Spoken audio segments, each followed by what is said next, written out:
Hey, what's up mga kaballers? Maligayang pagbabalik sa aking channel. Halina't pag-usapan natin ang balitang DeMar DeRozan to Warriors, tinapos na agad. Di na makukuha ng GSW. Alamin, tara na't pag-usapan natin yan dito sa Basketball Hotshot.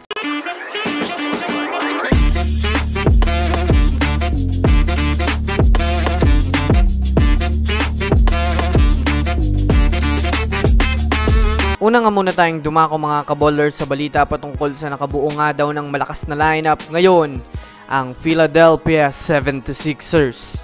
Alam naman nga po natin mga kaballers na nakuha na nga ng Philadelphia 76ers ang kanilang bagong superstar nila na si Paul George matapos pumayag at pumirma siya mga kaballers ng max contract sa kanilang team. Ayon nga po mga kaballers sa usap-usapan ng mga NBA analyst, nakabuo nga daw ngayon ng Sixers ng malakas na lineup dahil nandyan na nga daw mga kaballers sina Eric Gordon, Tyrese Maxey, Andre Drummond, Paul George at higit sa lahat itong si Joel Embiid.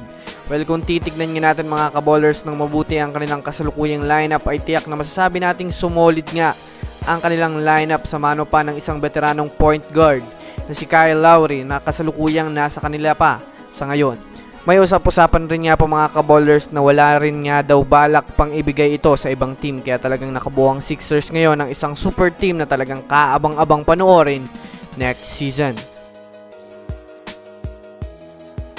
Samantala, dumako naman tayo mga kaballers sa balita patungkol sa kupunan ng Golden State Warriors. Alam naman nga po natin mga kaballers na may plano ang Warriors na kunin si DeMar DeRozan dahil interesado nga po ng mga nakaraan ang kanilang front office sa pagtatanong ng Warriors sa availability ni DeMar DeRozan. Ngunit sa pinakabagong balita nga po mga kaballers na lumabas ngayon, nakafocus na nga lang mga kaballers ang Warriors sa pagkuha kay Lauri Markkanen dahil na rin mga kaballers sa mas malaki nga ito kay DeMar DeRozan na maaaring pa nilang gawing center.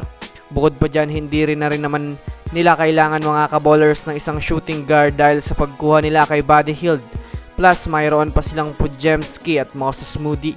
Alam naman nga po natin mga kaballers na shooting guard nga po ang laruan ni DeMar DeRozan sa Chicago Bulls. Kaya naman masasabi na nga po natin mga kaballers na opisyal na nga pong tapos na mga kaballers ang kanilang pag-i-interes na makuha itong si DeMar DeRozan. So that's it for today's video mga kaballers. Yun lang ang ating pag-uusapan sa ngayon. Pindutin na ang subscribe and hit nyo na rin ang notification bell para sa mga susunod na update sa mundo ng basketball. Again, this is Basketball Hotshots. Thanks for watching.